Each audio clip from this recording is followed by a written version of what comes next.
In this video, I'm going to show you how I trained an AI to play the classic Flash game Fireboy Watergirl using the genetic algorithm. Now, if you're wondering why I spent the past 2 months of my life doing that, the answer is pretty simple. Spite. Pettiness and spite. You see, I happened to stumble upon this video of someone doing a speedrun of the game, and I thought, yeah, I could do that.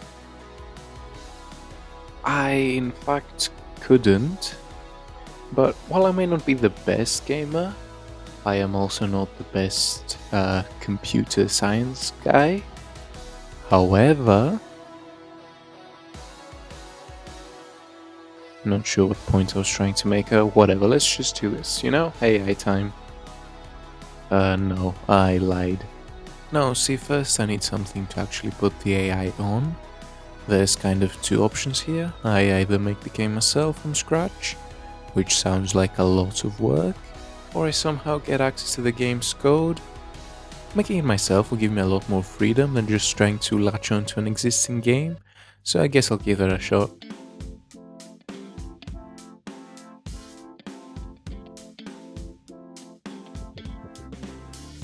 Okay, well, I'm out of ideas. Let's go find this baby boy. Alright, so this quest sent me down a very particular rabbit hole. This may surprise you, but Flash games are not exactly at the peak of their relevance. That being said, there are places where you can find them. I found this archive called Flashpoint, and wouldn't you know it, Fireboy Watergirl has been acquired. Kinda. What I've got is an SWF file, which is what Flash games compile to. I don't actually have access to the game's code. Luckily, all I need to do is decompile this, which I can do through this little program called JPFXS. So without further ado, let's give it a spin. Oh god. Oh no. This is not VS Code. You know, maybe making the game myself wasn't such a bad idea after all.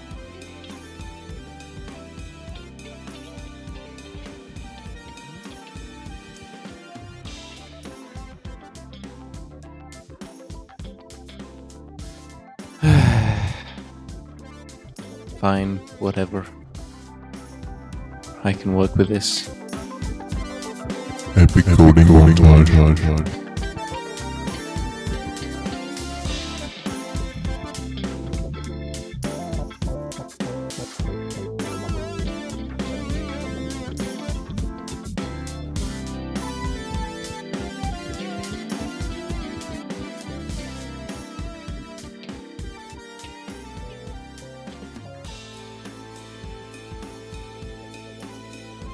Alright, I've officially got it running, golden star for me.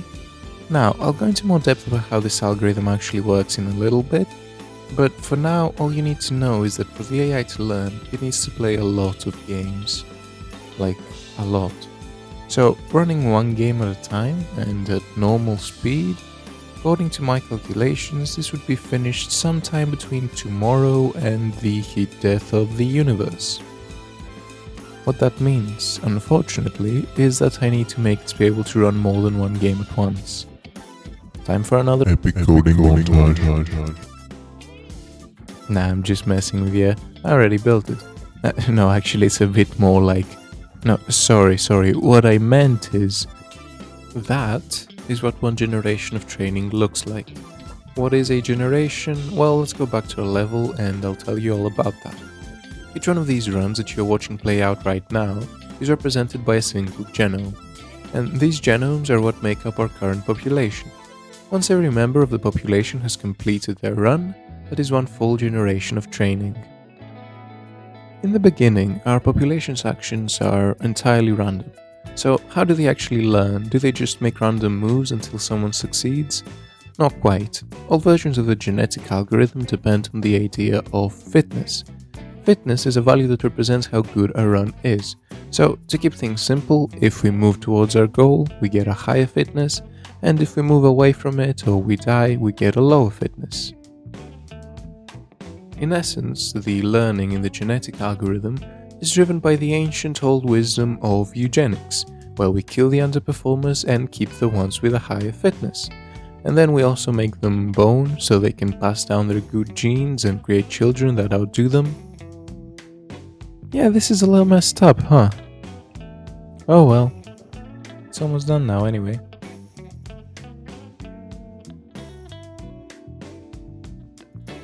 Oh, and would you look at that, the first level has been... B? What do you mean B? Okay, I feel better now. Let's move on. By the way, if you were wondering why we started with this level rather than the actual first level of the game, it's because that first level has a lot of buttons and moving components. These are difficult to visualize when you're trying to show 100 runs at once, so if I leave them where they are, they just sort of phase through platforms, and if I put them in the open position, they float and push up against imaginary boxes, which is unfortunate because getting these idiots to figure out how to push buttons took way too long. But let's not dwell on level 1, there are more worlds to conquer, such as this one. Now, you may have noticed that there's a sort of checkpoint system in place. Here's where the checkpoints are in this level. Once both characters reach that point in a single run, they get the checkpoint and start from there. That's mainly to save time, mine and yours, but mainly mine. See, I've sped this up for you, but here's the taste of the actual speed they move at.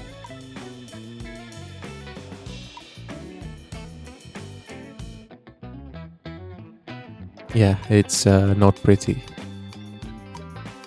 The good thing is that this doesn't really affect training at all, but I'd rather not be 80 years old by the time it's finished, so checkpoints it is.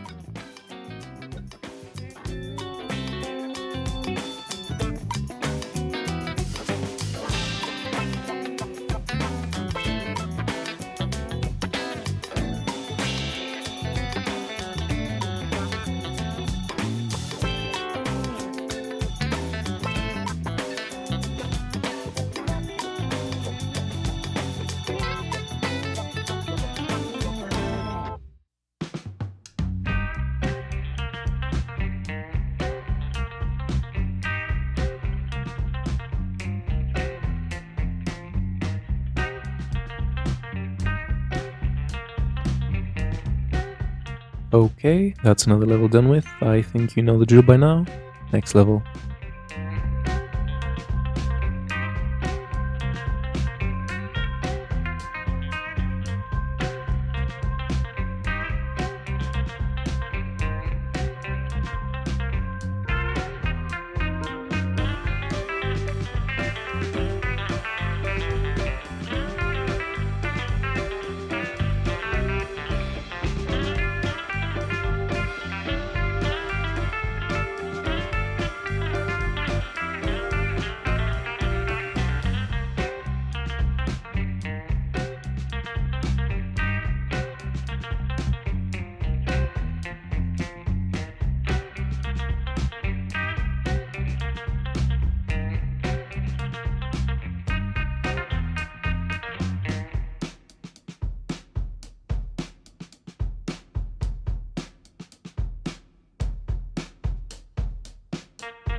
And that's another level dispatched.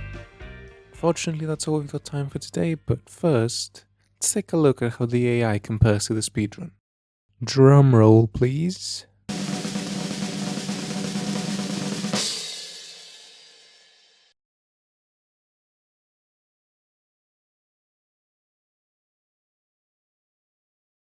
I have brought dishonor to my clan. There is only one thing to do now. Goodbye.